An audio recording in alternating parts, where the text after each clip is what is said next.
Let's bring on someone and hopefully he knows what he's talking about today because we need answers. What's going on with injuries out at Eagles camp, and a trade to discuss as well from a couple days ago. Eliot Shorr-Parks joins us right now after Eagles practice. ESP. Eliot, what's up? See, I agree with Hugh on this with the white shirts. Like, especially if it's not an undershirt, wearing it more than 2 or 3 times. Like, that's it. At most once or twice. But what do? You just dump the shirt? Yeah, you just don't wear it. Well, all right. He gets it. Yeah. You can't, that's why normally you don't really wear white T-shirts like that. Right. You don't I just remember don't.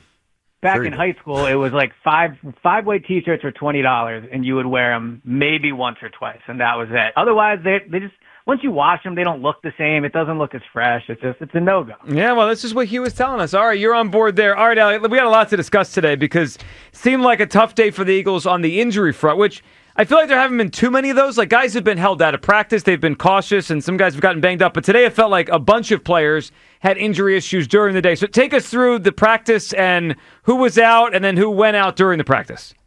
Yeah, so we'll just talk about, like you said, during practice who got hurt. And then there's a whole list of players who didn't practice. But during practice, the Eagles lost both Andrew Makuba and Johnny Wilson to injuries. And as of now, it seems like potentially very different levels of severity.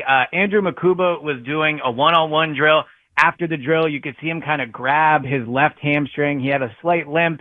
He walked around for a few minutes. He then attempted to do another drill. It was a special teams drill. And after that, he walked with the trainer to the tent, still kind of grabbing on that left hamstring, and then went into the building. So, where he was really starting to make some progress with that safety battle, it looked like he was maybe going to start.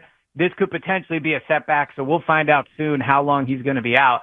And then Johnny Wilson, the 4th receiver on this team, but, played somewhat meaningful snaps for them last year. The worry there would be it's a more severe injury. It was an 11-on-11 drill. It looked like, from my just watching it one time, it looked like he got maybe rolled up on. But after the play was over, he slammed on the ground. You could tell he knew right away he was pretty hurt. He got help off the field, went into the tent, and was carted off. So I would assume a lower body injury there for Johnny Wilson. So we'll see how long each of them is out. But, yeah, definitely, not a good day for injuries down at practice. I know it's in a small sampling size, El, but what did you see from Cooper DeJean playing the corner spot? Yeah, so Cooper's been lining up all over throughout camp.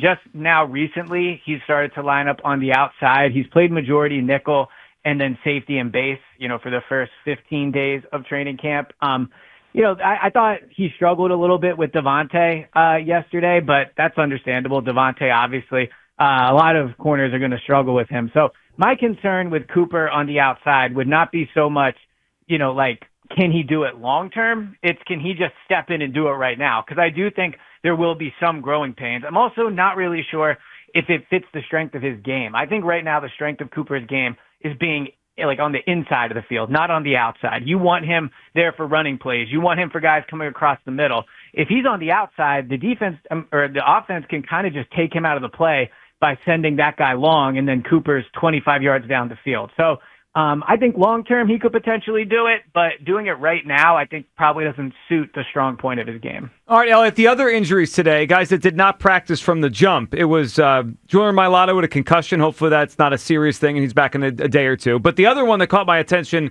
and I think yours too, was Tanner McKee with a finger injury. What is that, and how serious are we talking here?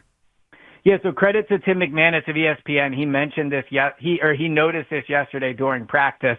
Tanner did practice somewhat yesterday, but about maybe 70% of the way through practice, he stopped doing team drills. He was, playing with his hand. He was kind of moving it. The doctors looked at it, or I should say the trainers, on the sideline, and then he did not practice at all today. So he has a finger injury. My understanding is that it won't require surgery. So we'll see if he's ready for week 1. And then, the other, Jordan Mailata, he's practiced every day so far. Hopefully it's not a concussion. Hopefully he's doing okay, and this is something he can get back on the field relatively quickly. But the sense I get with these injuries is that they are not overly concerned about week 1, that they are, being cautious with these guys. They want to make sure that they are ready for week 1, like AJ with the hamstring injury. Devontae didn't practice today. So They are playing it cautious when it comes to these guys. So for fans, I wouldn't be worried about them being on the field week one. I guess the question is, like, how effective will they be week one? You know what, Eliot? I know last week we had a chance to talk. You talked about how the Cleveland Browns came in and beat the brakes off of the Eagles in the joint practices. Blowout. What was your overall feeling of the preseason game the other day? So I understand that they were playing with mostly backups, and that in a game of mostly backups, it's not going to be the best brand of football. But I am also not in the camp of we can just write that off as a Saturday afternoon that doesn't matter. Mm-hmm. I just, like, to be a defending Super Bowl champion team, to be a team that's viewed as having one of the best rosters in the NFL, that's viewed as having one of the better coaching staffs in the NFL, I don't think 88 yards of offense is an acceptable outcome. And it's not just like a dismiss it. To me, that might speak to how is this team operating right now? Because the Browns, I thought, outplayed the Eagles starters like in those 2 days of practice. And I think most people that watched agreed with me. So when you add in those 2 days and then to have like such a poor performance, if they would have just lost the game and had 180 yards of offense or two, like whatever, then it's okay. It's just a preseason game. But 88 yards of offense is concerning. And then on the defensive side of the ball, Makuba made big plays, but a lot of the guys that were out there when Dylan Gabriel was picking them apart are guys that could be out there week one. So I thought it was a more concerning game than it seems most did.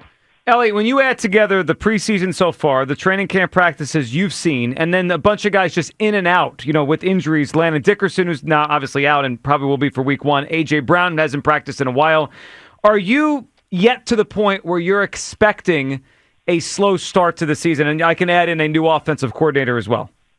Yeah, I think it will be a slow start. Maybe they're just so talented, and the combination of Nick and Jalen, the two most important spots are just so good that it won't matter. Maybe they'll start 3-1. Maybe they'll come out week one against Dallas and be awesome.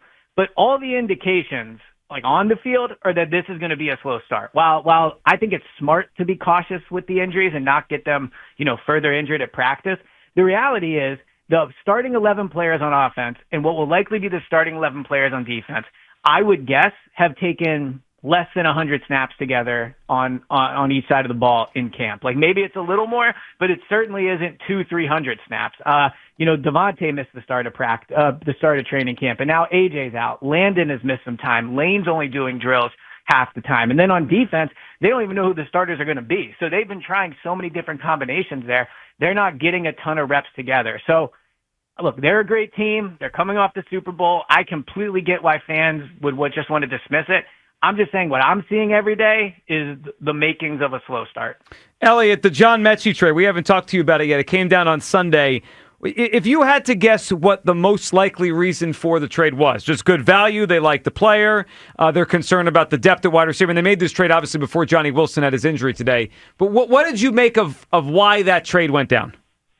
So I think it's good value. Now, to your point, the timing, unfortunately for Johnny Wilson, could not have been better for the Eagles. To have acquired a receiver essentially on the day where you lose one of your top four to what looks like it could be a serious injury, the timing ended up, working out for the Eagles. But in terms of when they made the trade, why they made it, I think it's as simple as this guy was a top 45 pick in the draft that is undervalued. To get him for a free agent that you signed, a week or two into free agency and acquire a player that had that type of upside at one point, I think that's just a move you make time and time again, and eventually you will find a steal. So Metchie was out there on the practice field today because of the slew of injuries they're dealing with. He was already getting first-team reps. He caught a pass from Jalen Hurts. He talked after practice about how, knowing Devontae, knowing some of the Alabama guys, that it kind of feels like he's walking in, into home when he goes into that locker room. So I think it was a smart trade. I think it was a flyer worth taking. I definitely think he's going to make the team.